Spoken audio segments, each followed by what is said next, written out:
So whenever any thought comes up in your mind, to meet it in complete neutrality, in a way not judging any thought, not trying to get rid of any thought, not trying to suppress or block, just allowing it to come up neutrally.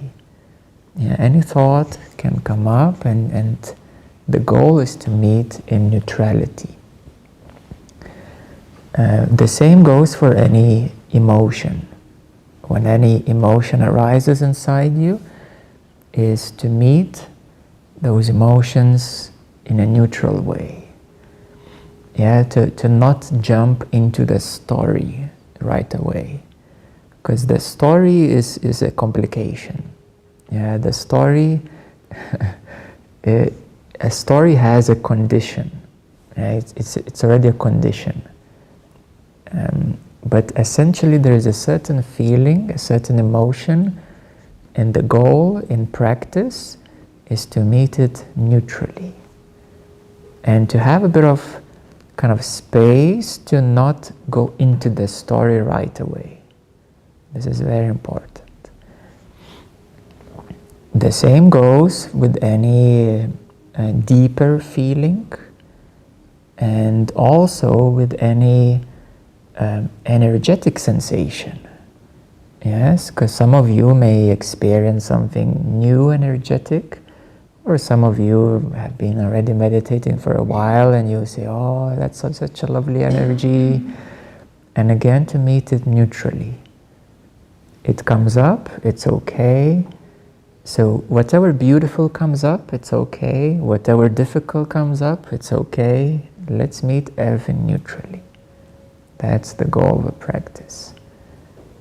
And the same goes for any even meditative vision, if anything, if any of you would have any vision as well, to meet it neutrally. Yeah? So there is a saying in Zen that a student approached a Zen teacher, and the student was saying, oh, my meditations are so difficult, I can't focus even for 20 minutes, you know, what should I do? And the teacher says, it's okay, it's gonna pass, just keep the practicing, yeah? Keep the practice, keep practicing.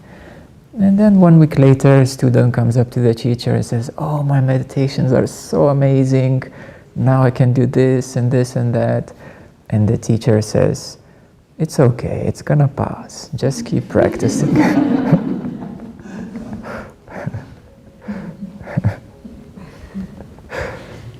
So the goal is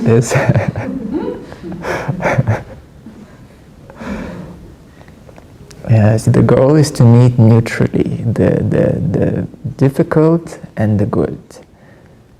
Yeah, to keep neutrally, to meet neutrally in your practice. Because in your practice, you are in your sacred space, we can say. You are in your inner space, in your personal space, the space of your being, the space of your awareness. And what happens is that things come, things go. Some days are good, some days are bad. Sometimes beautiful things, sometimes challenging things. But the goal is to open more into that space of your home, into your natural space, into your natural aware space.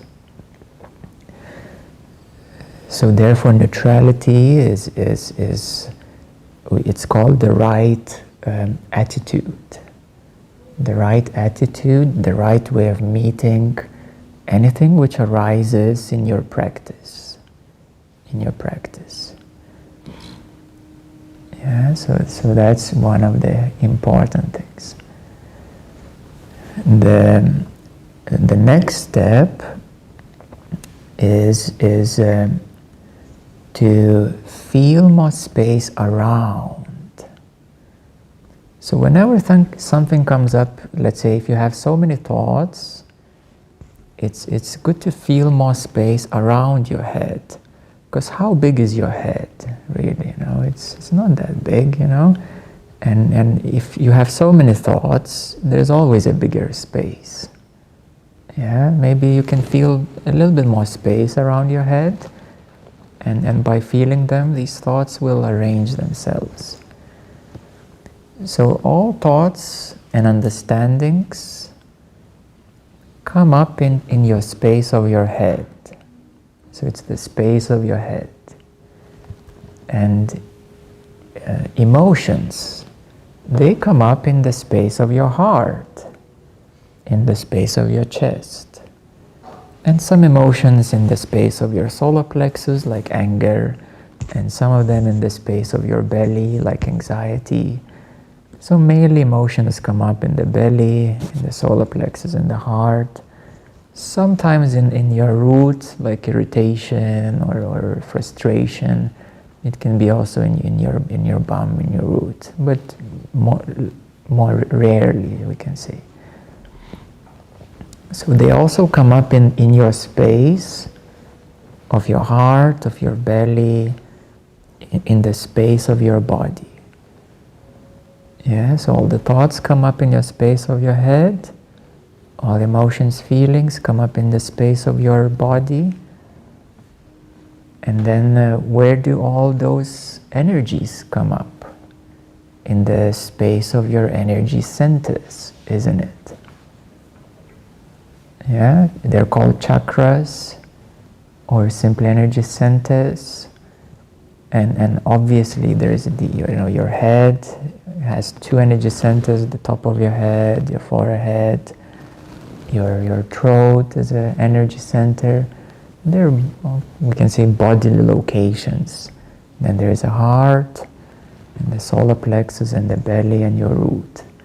They're still in the bodily space, we may say, or in your bodily energetic space. So any kind of energetic sensations that you would ever experience would be in your bodily space. And also, if you go anywhere deeper in meditation, any other kind of energetic experience would be still in your space. Because even when you, let's say when you dream, yes, when you dream, it's very interesting that every dream you dream is very personal to you. So who makes up those dreams? Yeah, somehow it's your subconsciousness making up those dreams. So they're happening in you, in your space, in your dream space, let's say, yes, in your dream space. So whether it's a dream space, whether it's a bodily space, there's one common thing, that everything happens in your space. Yeah, that every experience that you have is in your space.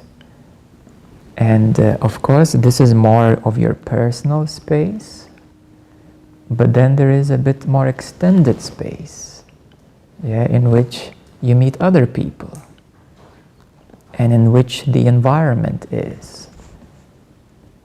And that's the extended space. Yeah, you have less control. Yeah, you have less control of the extended space because you can't control other people so much. You may try, but it's not going to go well. But essentially, it is still your experience, isn't it? Because it's in your experience that you are meeting everyone here. And it's in your experience that you are seeing this room here. And even if you look at the mountains, which we can't see right now, the fog, even this fog is in your experience, isn't it? It's in your experience. It's in your space, extended space. But it's still in your experience, your space. So everything that you have experienced in your whole life has always been in your space and in your experience. Everything. And some things you can control easier, like your body, your thoughts, and then there are extended things which you can't control easily, but they're still in your experience, in your space. And this is what I call, to make it completely complete, it is your aware space. It is your aware space. Because it's not only in your space, but you're also aware of it always, whatever happens. Because you see it, you notice it, you experience it, you know that you experience it. So it's in your aware space.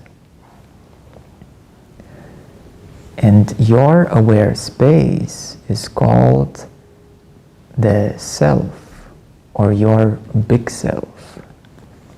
The big you. Yeah, the big you, your big self. And what happens is that as a little self, only this person and this little focus, we all have unique experiences, but if we start seeing things, as I'm explaining now, in your aware space, we realize that there is one common thing for everyone. That every situation is happening always in our aware space. In our aware space. And this, our aware space, is actually the same for everyone. It feels exactly the same for everyone, our aware space.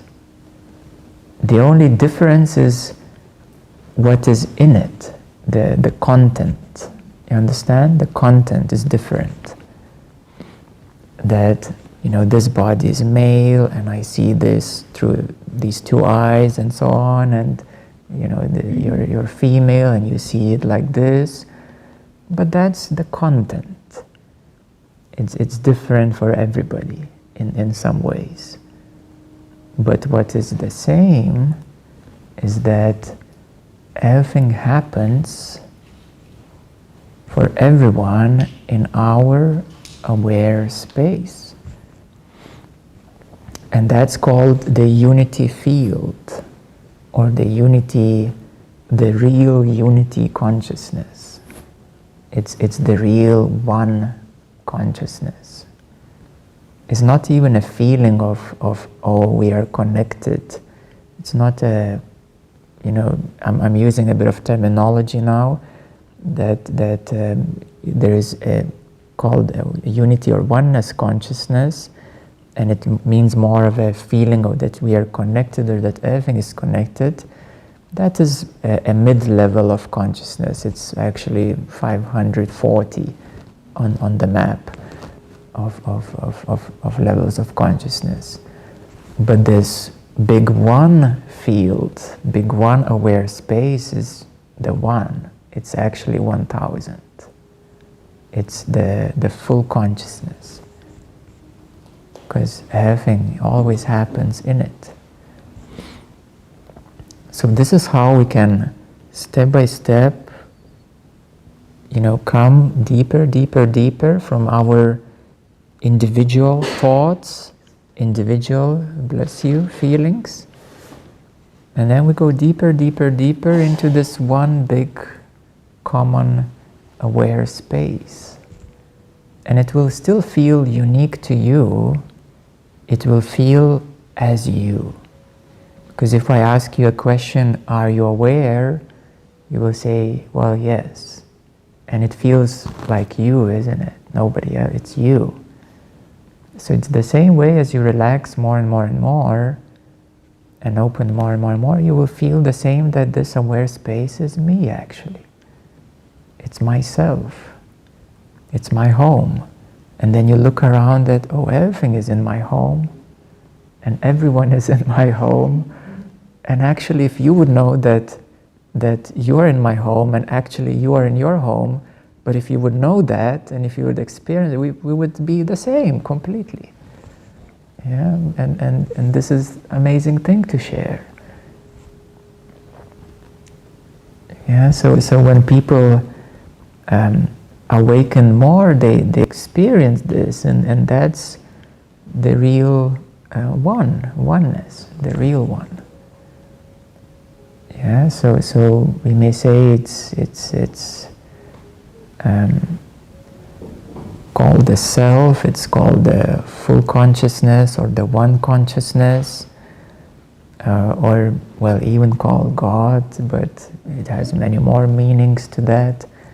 But to make it very simple, it's this being as your aware space, being as your aware space.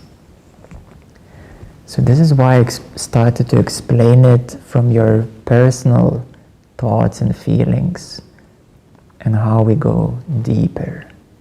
And then we meet again in this one self, as this one big, beautiful experience.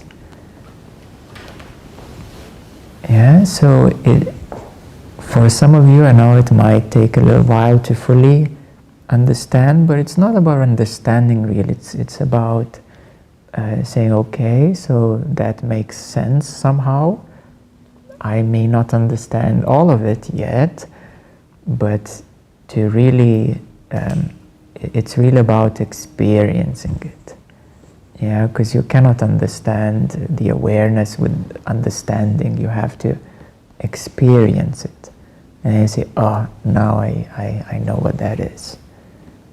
And then with experience, you can come back to it.